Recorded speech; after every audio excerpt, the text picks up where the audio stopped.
Le président de la République, Félix-Antoine Tshisekedi Tshilombo, a regagné Kinshasa vendredi 14 juin 2019 dans la soirée après sa visite officielle de 24 heures à Bujumbura à l'invitation de son homologue burundais Pierre Nkurunziza. Les deux chefs d'État ont, à cette occasion, échangé en tête-à-tête pendant plus de 2 heures sur les questions relatives au renforcement des relations d'amitié et des coopérations bilatérales entre Bujumbura et Kinshasa, concernant notamment la sécurité. Cela en vue d'éradiquer les forces négatives qui écument la plaine frontalière de la Ruzizi pour une paix durable, gage du développement dans la sous-région des Grands Lacs. À sa descente du jet présidentiel, le chef de l'État a été accueilli, comme à son départ, par son directeur de cabinet adjoint chargé des questions politiques, juridiques et administratives, professeur Désiré Kolongele Ebérante, ainsi que quelques autorités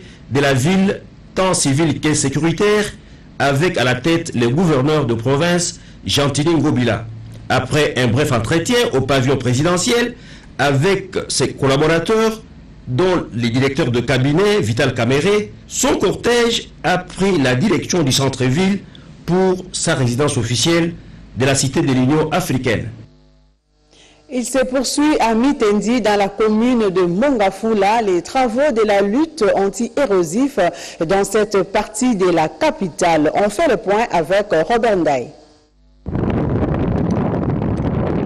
Mitendi, l'érosion la plus dangereuse et la plus longue de l'histoire des érosions en République démocratique du Congo, 3 km en partant de la route nationale numéro 1 jusqu'à la source. Ce vendredi 14 juin 2019, le directeur général adjoint de GREC 7, Dr Stéphane Mundadi, est descendu sur les lieux pour inspecter l'évolution des travaux de la lutte anti-érosive. Le constat est satisfaisant. Les travaux qui sont exécutés consistent à recharger toutes les surfaces dégradées par la puissance de l'eau. Les ingénieurs congolais entretiennent le drain de rétention et les murs de soutènement sont en pleine stabilisation. Ajoutez à cela le renforcement du système de drainage. Je suis très content de l'avancement des travaux. Et je vous rassure que ce que je vois maintenant, on est en train de stabiliser pour créer là où l'origine, la source de l'eau commence, et puis on va faire un grand caniveau qui commence de la grande route jusqu'à ce niveau. Donc je pense que c'était un travail de titan. C'est dans le programme de 100 jours. J'en profite pour remercier le chef de l'État, Félix-Antoine Tshisekedi Tshilombo, pour cette confiance qu'il a fait à notre groupe GREC 7. Et que tous ces travaux, vous voyez, nous sommes à 3 km, les gens qui passent ne voient pas. Ce souci-là de développer le pays, ce souci-là de rendre notre ville un endroit meilleur, je pense que le chef de l'État, il suit ça de plus près. L'espace Grand Kasaï dans le viseur du chef de l'État, Félix-Antoine Tshisekedi Tshilombo, dans le cadre de son programme de 100 jours. Un important lot des engins est arrivé à Kananga par la frontière de Kalambambouji. Ce sont des espoirs perdus à cause de la plus longue attente pour la reprise de grands travaux qui doivent être renouvelés avec l'arrivée de ces engins à Kananga. Parce que j'entends beaucoup que le président de la République ne fait rien au Kasaï. Là, j'annonce qu'il y a un grand lot de matériel qui vient d'arriver à Kalambambouji, à la frontière. Et si le travail a pris un peu de temps, parce qu'on était en train d'accumuler des engins, du fait que tout doit arriver au même moment pour que le travail commence, que le Kasaï, le grand espace Kasaï, devienne oasis de paix comme c'était dans le temps. C'est ça l'espoir et c'est ça le mot d'ordre que le président de la République, Félix-Antoine Tshisekedi, nous a donné.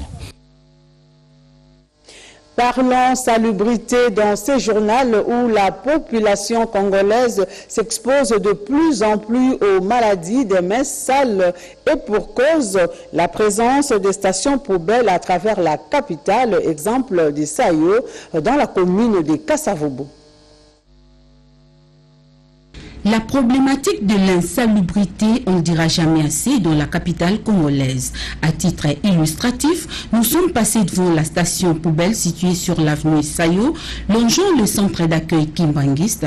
Nous sommes là, dans la commune de Kassavubu qui est dans un état de débordement inexplicable. Il suffit de faire un tour sur cette avenue pour s'en rendre compte. La population congolaise vivant à proximité de ces poubelles est exposée à plusieurs maladies, notamment de mains sales. L'autorité municipale est appelée à mettre fin à cette cohabitation qui préjudicie la population environnante, d'où ces cris d'alarme. Chef de l'État Lobaki, le chef de l'État nous recommande de nous prendre en charge. C'est ce que nous faisons ici en nous débrouillant. Mais sans buter au problème des immondices que la population vient jeter au jour le jour.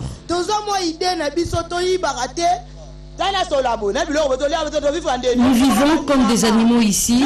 Nous souffrons à cause de ces immondices qui dégagent à tout moment et qui nous rendent aussi malades. La délocalisation de cette poubelle s'avère importante et urgente car la santé de la population en dépend. Et comme si cela ne suffisait pas, l'Office des voiries et drainage, OVD, qui s'occupe du désengorgement des caniveaux, expose à la Belle Étoile sur les grandes artères toutes les ordures curées des caniveaux dégageant sur le passage une odeur nauséabonde. Toutes les couches de la population congolaise vivant à Kinshasa est exposée à des maladies respiratoires et autres. La délocalisation de toutes les stations situées près des habitations et dans les artères principales s'avère urgente, en vue d'éviter diverses maladies causées par ces poubelles. Après 5 ans de construction, le musée national de la RDC est fin prêt. La remise de cette œuvre par la Corée du Sud au gouvernement congolais a eu lieu hier en présence du ministre de la Coopération, John Kwet Wankwet. Dodon Dibou nous en parle. L'agence coréenne de coopération, KOICA, vient de remettre officiellement le bâtiment du musée national de la RDC au gouvernement congolais. Situé sur le prolongement du boulevard Triomphal à quelques encablures du Palais du Peuple, dont les travaux débutés depuis 2012 viennent d'être achevés. Cette infrastructure de haute portée est un catalyseur de l'unité culturelle et de la connaissance du peuple congolais et représente ainsi la nouvelle image de la RDC car construit avec du matériel local.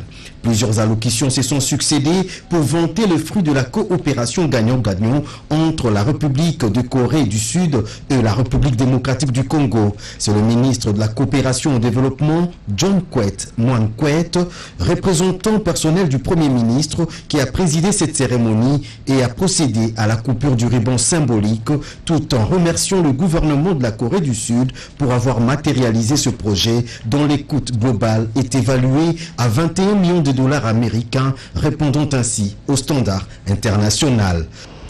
Saluer le leadership du président de la République dans son programme d'action. Il a prévu que nous puissions faire en sorte que dans toutes les provinces, il puisse y avoir un autre temps fort. Il s'agit de la visite guidée des différentes personnalités qui ont été émerveillées dans différentes salles d'exposition temporaires et permanentes qui retracent l'historique de l'immensité culturelle, éducationnelle et économique qui regorge la RDC. À l'Assemblée nationale, la plénière d'hier était consacrée sur l'adoption des listes de membres de différentes commissions permanentes, nous dit Sylvie Moembo dans ses reportages. Le rapport du bureau sur la constitution des listes des membres appartenant à 10 commissions permanentes de l'Assemblée nationale, ces conclusions ont été non seulement approuvées mais surtout déclarées recevables avec amendement par la plénière. Ce qui fait suite à la tâche du groupe parlementaire qui se complète désormais avec ses organes techniques. Le rééquilibrage des effectifs tant le respect du règlement intérieur a été l'approche maîtresse observée pour y parvenir, a précisé la présidente de l'Assemblée nationale, l'honorable Janine Mabunda Lioko. Au regard du nombre des membres, la commission politique, administrative et juridique en compte plus de 50. La commission économique, financière et contrôle budgétaire, 70 membres. La commission sociale et culturelle, 51 membres. Relations extérieures, 41 membres. Défense et sécurité, 46 membres. Environnement, tourisme, ressources naturelles et développement durable, 68 membres, aménagement du territoire, infrastructure et nouvelles technologies de l'information et de la communication, 51 membres, genre, famille et enfants, 32 membres, suivi et évaluation de l'exécution des lois, des résolutions, des recommandations et des politiques publiques, 40 membres, enfin commission droits de l'homme, 37 membres. Pourtant, chaque commission permanente doit comprendre. Et pourtant, chaque commission permanente doit comprendre au moins 40 membres, ce qui en appelle au collectif. À leur tour, ces commissions seront dirigées chacune par un président, un premier vice-président, un deuxième vice-président, un rapporteur et un rapporteur adjoint, poste qui reste encore à pourvoir. Original.